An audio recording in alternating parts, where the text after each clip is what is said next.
Today's show is a compilation of four powerful shows where we dive deep into four pillars: thriving relationships, authentic leadership, emotional intelligence, and resiliency. Through insightful conversations, expert perspectives, and personal experiences, we'll uncover what it takes to navigate challenges, lead with purpose, and build meaningful connections. This isn't just a podcast, it's a journey of growth and transformation. Let's dive in. Dr. Eva Selhab, thank you for coming to the show. How are you? I'm doing well, thank you. So happy to be here. I'm happy you're here. Are there emerging trends in wellness that you see and that excites you or aligns with your work today? Oh, sure. Look, when I started this in 1997, I started, and there was nothing. And I, was fearful of leaving my job because there was nothing else out there. And I didn't want to leave my patients because I had nowhere else to send them. And now it's like a dime a dozen. There's people doing mindfulness, and there's my friend and colleague wrote a book called Leader is Healer. It's wonderful. There's so much out there now that advocates for the mind body connection, for meditation, mindfulness, compassion, good nutrition, the whole sort of holistic care. So I think that's just really exciting. I still think that the approach can be shifted. Again, there's sort of the scientific basis for things and understanding it from a holistic perspective. I think that's what I'm here for, to help engage that conversation and teach.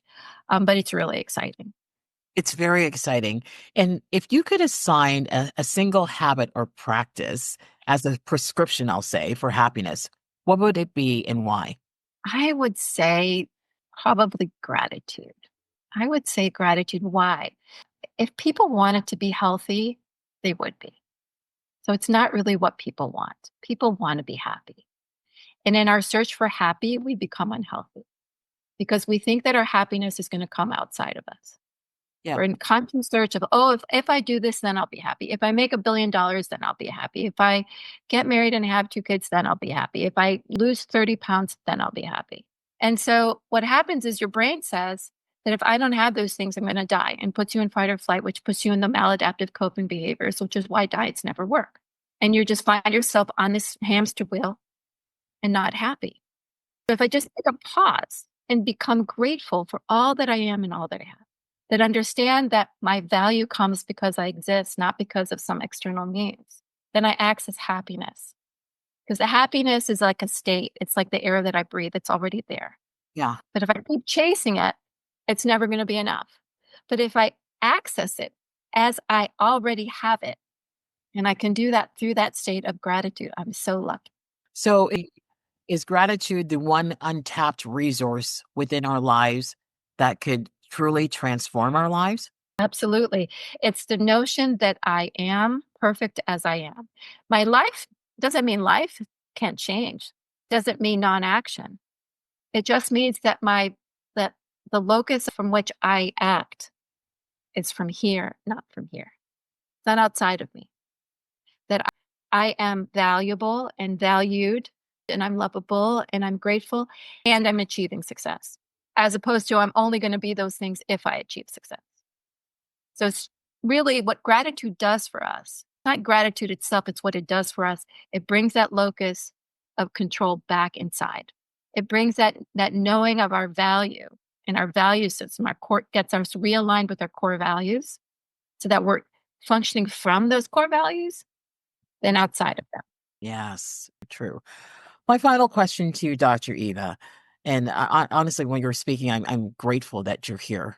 If you could collaborate with one figure in history, either from Oh, science, to spirituality, to advance mind body medicine, who would it be and what would you work on together? ooh, to advance mind body medicine. Yes.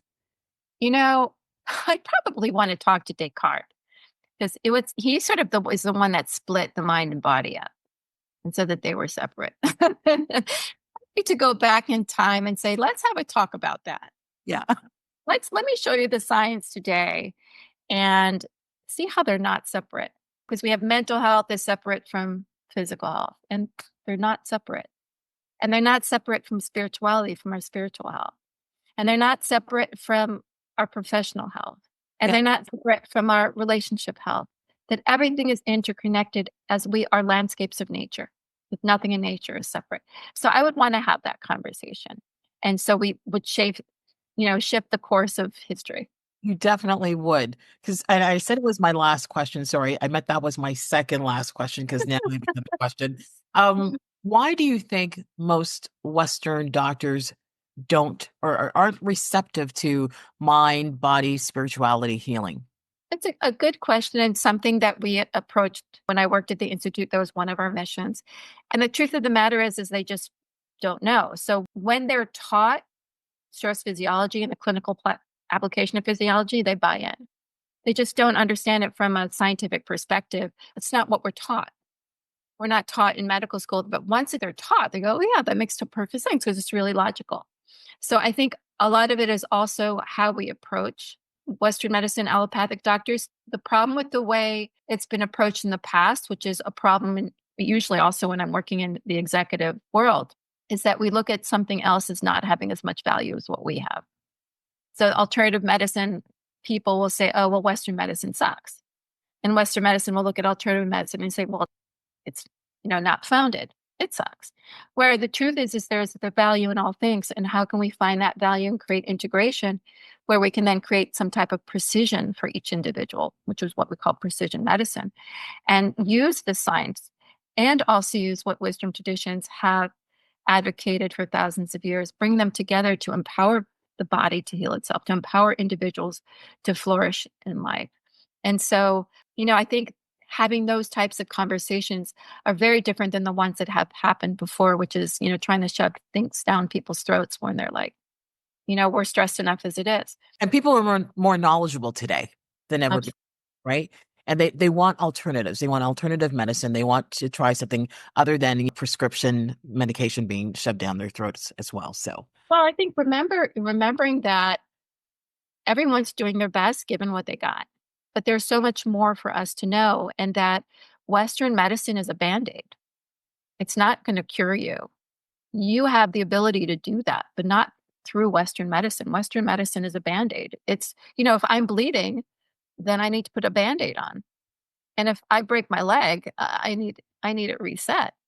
However, the question is, why did my leg break to begin with? Why was the bone so weak? Maybe there's something I can do about that. definitely. Dr. Eva Selhub, what a pleasure. It was great having you on. Thank you so much for joining me today. Thank you so much. This was fun.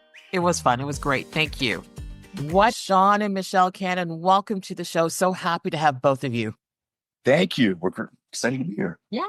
Thank you. Thank you so much. So what are the top 5 things that people should know from your perspective about relationships? I think the first thing that people should know is that relationships are messy. People might look at our life and say, wow, look at these two, they're blah, blah, blah, living in Hollywood. He's on TV. She's a director. Listen, let me tell you something. Everybody's life is messy. It comes in different flavors and colors, but it's all in the same jungle, right? Mm-hmm. So that's the first thing, that there is no perfect, okay? But in the quest for achieving perfection, you might just catch excellence along the way. The other thing is that I wish I said that. It wasn't me. It was Joe McCart. Yeah, I got to give him credit. I'm a huge proponent. I have a TEDx speech coming out in a couple of weeks, and yeah. The central focus on it is about not concentrating on results if you want them, but focusing on the process to achieve the results, which is a combination of habits and actions. And it seems like it's oxymoronic to ignore results if you want them. But if you stay focused on the process and not the results, then the results really manifest. And yeah. and the one other thing, and I don't want to digress too far, but I talk about in this TEDx that maybe the strategy for having a meaningfully happy life and a successful life isn't so much about becoming something, because in our Western society, we are groomed from the time we're young to become successful, become all this. It's about unbecoming, about getting rid of a lot of the stuff that, we take on through society and just sort of getting back to who you really are, self-awareness. Wow. Yeah, very true. Okay. I have one last question for you guys.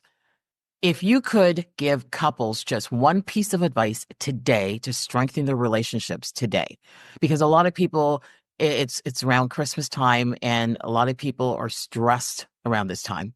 So a lot of things come out during relationships. A lot of people are very vocal. What piece of advice would you give to help strengthen that relationship today? I would say focus on the positivity. Look for the fun in the relationship. Look for the fun in the situation. And, nobody ever remembers that, the wrapping paper was too short or they got the wrong gift or whatever. Make it fun for us for the holidays. We have just our immediate family is 12 people. So we gamify it. We sit around and play games. It's not like, okay, we got to show up. We got to get this meal done. Like we had takeout for For Thanksgiving, we because, were in production. yeah, because it's not about the food. It's about the family. Connection. So, and my kids now have significant others and they have to go to their family and they dread it because when they come to my house, it's a game and, we have fun and we laugh and we talk I'm about. going to go kill our animals for a second. Give me 1 second. I'm just wondering, what is that? No? So, just have a sense of humor. Yeah. There's See, life's messy. there's nothing That's right. important. And, that at the end of the day, what's important is laughing and sharing memories together. And you can't do that if you're worrying about the tablecloth has a wrinkle in it or, somebody's late or, if you create this open space where everybody can just be. Yeah. Then, and you play to everybody's strengths, I like to set the bar. I kind of, instead of setting it high or low, I just set it down. And if you choose to pick it up with me, I'm happy to walk with you and carry it. But I'm not going to work harder than anybody else. And I'm also not going to force people to be something or do something that they're not. So I just create an open space where I don't judge. I don't give advice. If somebody asks me, then I say, okay, you want my opinion? Here's my opinion, but I don't offer it. So I think that goes a long way in relationships and especially during the holidays and to remember everybody's unplugging. And, when people get tense and they start to, get all riled up, you just have to look at them and say, this is our time to unplug. We can leave all of that, pick it up after the first of the year. Don't waste your time. I said that was my last question. I have one more because you something. So, what's next for the series? Do you guys envision this becoming a movement for couples worldwide? I think it already is becoming a movement, the whole way of the Cobra concept, the dojo, as we call it. There are people from all over the world that write to me and Michelle, and in person, we see them occasionally and tell us that it's had a profound effect on their life. And so, and it's had a profound effect on my life and our life. One thing that I've said from the very beginning of the book is I'm here to learn right along with you, not just sort of preach from the mountaintop. Right. So it has had such a profound effect on my life that I can't envision not having it continue to be. I don't know what incarnation that's going to look like next. Yeah. Michelle did tell me she'd kill me if I propose another book in the next year. But I also am sure that at some point there's going to be another one. I don't know what that book's going to be, but I'm very attached and committed to this framework that we've created. Yeah. I mean, we live it every day. So yeah, of course. We have a website and on our website, we have, we also do coaching. So on our website, you can sign up for coaching. We have seminars. We really care about people and, we want people to hear it from us. And if they're struggling, we can help. We're not there. I should mention, we're not therapists and we're not here to, solve deep-seated psychological problems. We're coaches. We're here to say, tell us what's going on that's going right. And then we'll tell you how to make that better. Like, everybody, it really is kind of a strange thing when you're in a place where you're not doing well. If you focus on the things that are doing well, suddenly it kind of just resolves itself.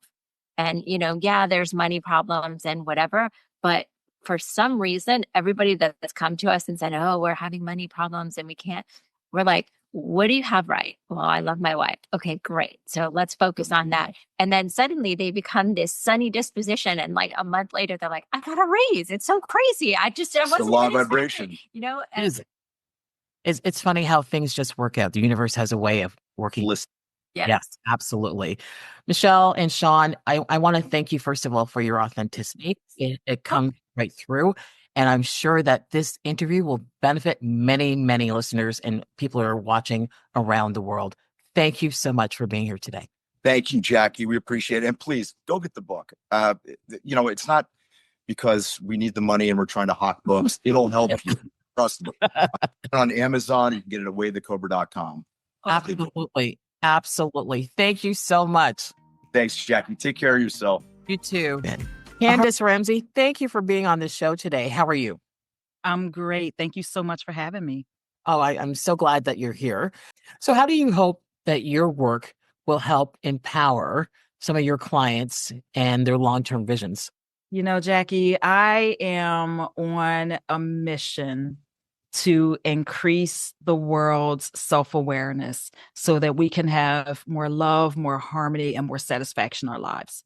Because what I have learned in all of my years, all of my relationships, all of my, professional endeavors, everything that I have come face to face with in my life, I realize it is because we are protecting ourselves, or we have blind spots that we can't see, or, it's just the world inherently is not a bad place.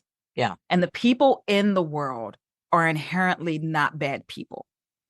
And I think that the more that we can spread this message of self-awareness, self-discovery, and personal growth, the more people in general, not just women, but the more people in general will be empowered to have thriving, loving relationships, careers where they feel satisfied and fulfilled, and family relationships where they can, maybe mend things that were broken because, they have this fear of judgment or this fear of vulnerability.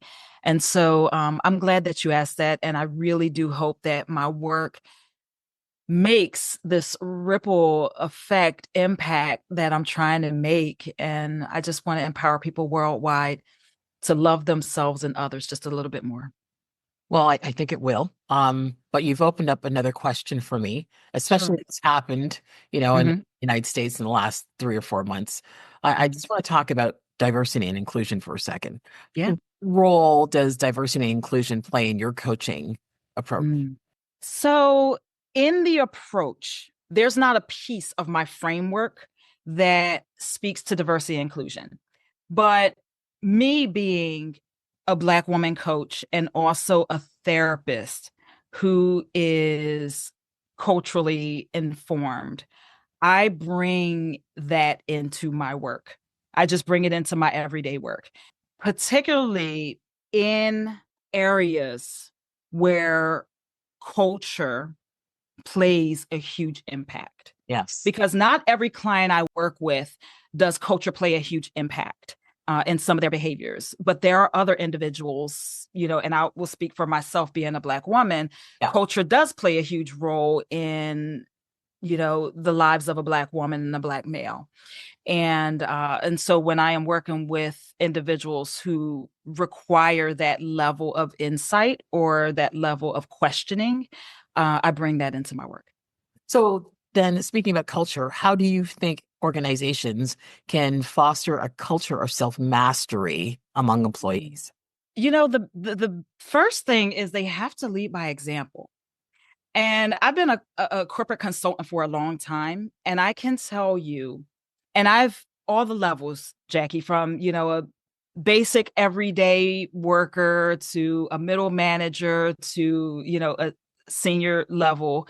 They have to lead by example, because what the employees are seeing, employees are a bit more savvy than I think that the leadership gives them credit for. They can see if an organization is talk and they can see if an organization is about action.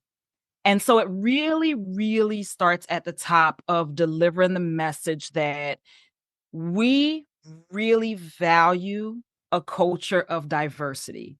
And these are the actions and these are the steps that we're taking to let you all know this. If they just have it written on, their values or on their SharePoint site, it means nothing if the top is not living and breathing culture and diversity in the organization. And then also, the same thing with what you just asked about, personal growth. Yeah. If they see that the leaders are not trying to develop themselves, then the employees are not going to try to develop themselves. You have to really, really embed it in the everyday actions of the organization. So, Candace, this leads me to ask you then, how do you maintain your own self-mastery while helping others on their journey? Absolutely. Every day I'm growing. Every day I'm growing. One of my core values is actually, I call it aha moments. I just named it for myself. But I am a lifelong learner. And so every day I was actually in a grocery store yesterday with my son, and I keep a book in my purse. And so when I'm standing in line in the supermarket, instead of, scrolling through my phone, I whip out my book and I'm reading, I'm growing, I meditate every day. I'm actually a meditation teacher as well. And I think that personal growth and self-mastery is you're always growing. You never reach a level to where you have nothing to learn. And so it's such an ingrained part of my life at this point that I don't even have to sit down and think about like, what's the next thing I'm going to do? I go to conferences constantly. I am always just a ball of what else can I learn? Well, I could tell, and it's very inspirational. But my final question to you, Candace, what advice would you give to listeners who want to start their own journey of self-mastery? The advice, well, the first thing I would say to any of your listeners who want to start a journey is that's the first step, is desire, because that is a huge leap above other people who are still in a space of I am self-aware and I do have this and I do have that, because so many of us, we're just like so repulsed by the words personal growth and, self-improvement.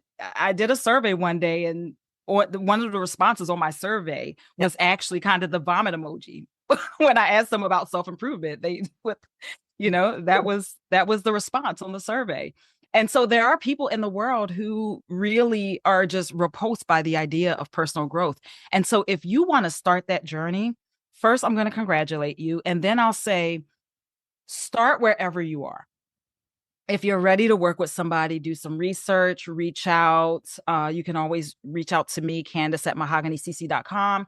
But I'd say even just start with journaling. Sit down, just whip out your journal and ask yourself 3 questions at the end of the day, right? You can start with, was I perceived today the way that I wanted to be perceived? How did I show up at work today? And, what didn't go well for me today and how can I be better tomorrow? 3 questions. Just sit down and start with a reflection habit. Yeah. And if you start to uncover things, or if you feel like you want to dive a little bit deeper, there's so many ways to dive deeper. You can read books, you can work with a coach, you can, of course, come and have an Enneagram. So many ways to launch a personal growth and a self-development journey. And gratitude, expressing gratitude. After you Expressing those 3 gratitude. Yes. I love it. Yes. Yes. Candace Ramsey, thank you so much for joining us today. Really appreciated your coming out. Yes, I really appreciate you having me on. Such a great discussion. Thank you so much. Thank you. Kat Sterling, welcome to the show. So glad to have you here. Thank you so much. I'm so glad to be here. Thank you for inviting me. Oh, thank you for coming. So some people do give up. And what would you suggest in terms of their journey? Is it 1 year, 2 years before you start to see success, 3 years? If people were to say, how long should I try this entrepreneurship for? 5 years? What would you suggest? Oh, that's a great question.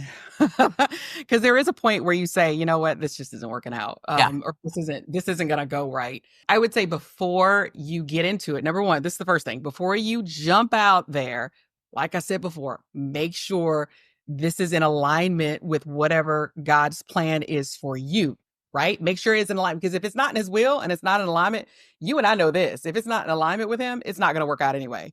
I've spent a lifetime figuring that one thing out.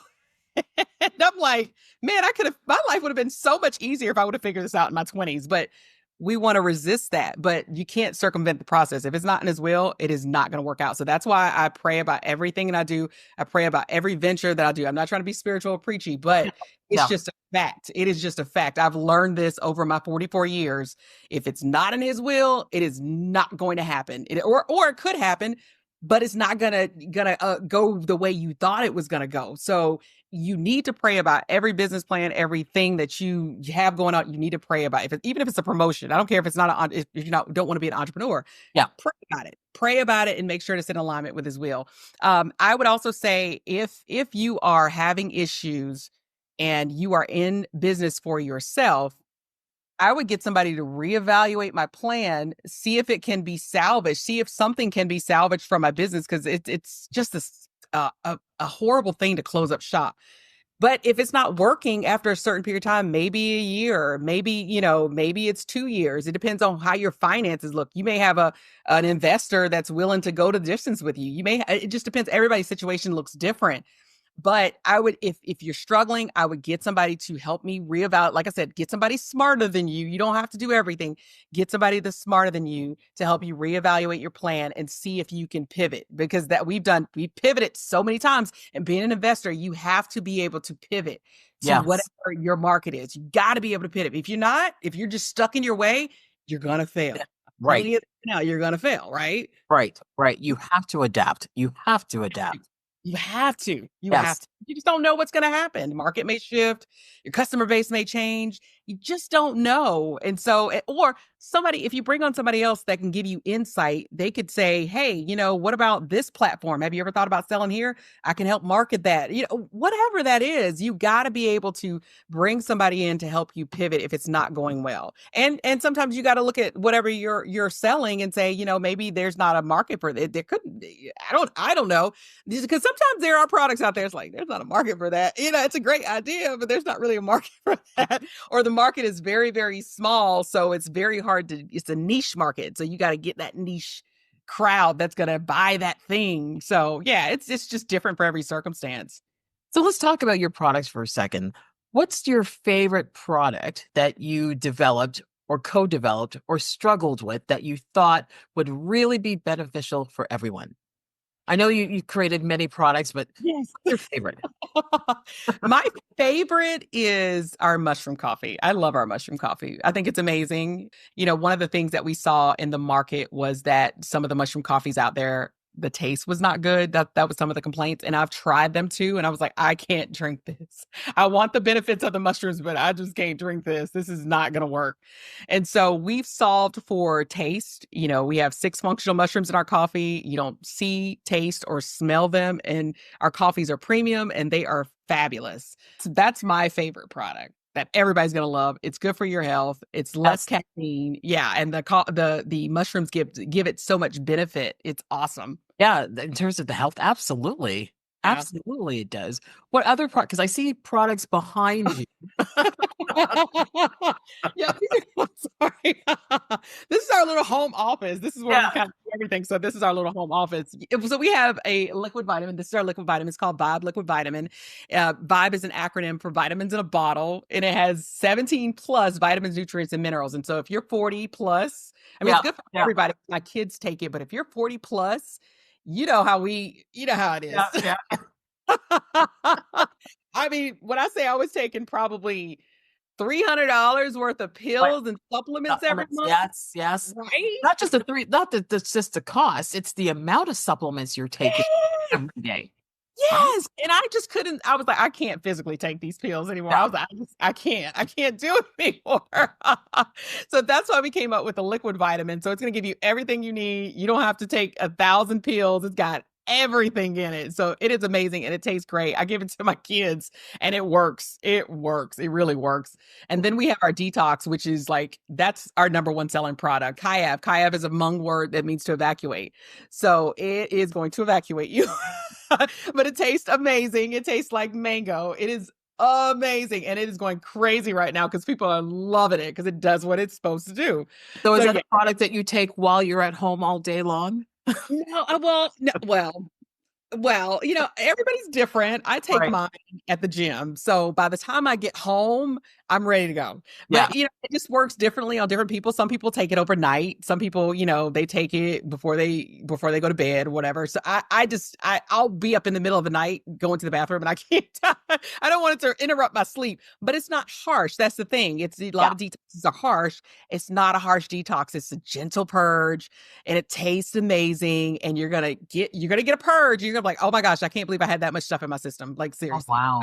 Yeah. But it's not going to cramp you up. You're not going to be like, oh my gosh, I'm having a baby. So it's just a nice purge. I love that one. And people are going nuts for that one. You're going to have to tell us where I know where they are, but if you could share where your products are available for us. Yeah. You can go to Nuspira.com, www.nuspira.com. And our products are also on Walmart.com, TikTok Shop. They're also on Flip Shop. You probably don't even know what that is. I didn't even know what that was. Do you know what that is? I didn't even know what that one is. I didn't know what that was until they contacted me. It was like, hey, let's put your product on here. I was like, oh, okay. And it's also on Amazon. Yeah, I was like, okay, sure. And it's also on Amazon.com. Yeah. So you got plenty of places you can find products. Definitely put that in this description. That's great. Oh my goodness. I think I'm trying coffee. That sounds great. It's amazing. I got to send you some. It's pretty good. Yes, pretty good. So I do have a couple of questions. I know we got distracted, but if someone can make one change in their life today to start seeing results, what would you want to do immediately? God, you got some good questions, man. I'm like, wow. One change? Gosh, one? Okay, more than one. No, I'm kidding. Let me see. I would say start forming, I think we talked about this earlier, start forming better habits. Yeah. Start taking care of yourself. Start doing your goal setting. People don't do that. It's the little things that count. Start goal setting at the beginning of the year and stick to it. Planning, stick to it. If you have a big vision, stick to it. Be consistent with it. I would say just start forming better habits. Instead of watching TV at night, work on your plans. Or instead of, doing things that are unproductive, make sure you have more productive time. Because like I said, I hate it when people say, I don't have enough time. And I sit down, I'm like, oh, let's chart out your day. And it's like 8 hours of unproductive time. Right. Very, very true. Very, very true. But so maximize every moment. Yeah, that's probably a good one. Maximize every moment. Yeah. Yes. And again, I said this the other day too. Gratitude, expressing gratitude. Ooh, that's a good one. Yeah. That's a good one. That's a really good one. Yes. Be grateful for the journey, because life is a journey, right? Because everything has built me up to this point. If I look over my life, everything has led me to this point. So things didn't happen, and I'm grateful for things that didn't happen that I probably wanted to happen, but they didn't happen because it wasn't meant to be. But be grateful for the journey that you're on, because every journey is a stepping stone towards something greater. So, yeah. Well, I have to ask you about that. So what setback are you most grateful for that taught you the most? I think that job situation was probably the thing that taught me the most. It taught me that there is what I think is stability. Never put your eggs in one basket. And what I thought was stability was not stability. And you are expendable at any moment. And always have a backup plan. Always, I was one of those people, and I hear it all the time, and I still see it. And I'm just looking at these people like, you only live once. Yeah. Go for it. You only live once. And I used to live by that because it was an excuse for me to do stupid stuff. That was my excuse for me to go out and blow money or buy this or do that or, go Yeah. on vacation 5 times a year. That was my excuse. That was my excuse for not saving any money. And so now I'm grateful that I had to go through that journey where it was a stretch. It was hard because I lost my income overnight. Boom, lost my income overnight and struggled throughout a whole year and a half. Yeah. Struggled. And I'm grateful for that journey because it taught me a lot. It got a lot of stuff out of me. And sometimes God will take situations that you feel are just horrific and you just feel like there's no recovery. He'll take situations like that and use it to his benefit and use it to your benefit because it breaks you down and it builds you up to be the Yes. person that you're supposed to be, right? Yes. I couldn't be sitting here with you right now if I hadn't gone through that journey, and I couldn't be authentic and real. I couldn't be telling you a story right now because I wouldn't have gone through that. And so now that I've gone through it, I'm like, wow, I'm really grateful for that. Thank you. Thank you, God. I'm grateful for that journey because that taught me a lot. And now going forward, I am a better person, 100%. I can honestly say a better person for it. I Better can person. see it in you. I can feel it through you. Honestly, you're just a powerhouse. You Oh, really, really are. Honestly. thank you. Thank you. Thank you so much. Honestly, Kat Sterling, thank you so much for being here. You've been wonderful to chat with. Honestly, I could chat with you all day. I know we could. I'm loving these questions because these questions are they're deep, they're introspective, and I love them. Oh, thank you. The interviewer. Well, I hope that today's conversation gave you valuable insights and inspiration to apply in your own journey. If you enjoyed this episode, be sure to subscribe, leave a review, and share it with someone who needs it. I'm Jackie Denise, and thanks for joining me.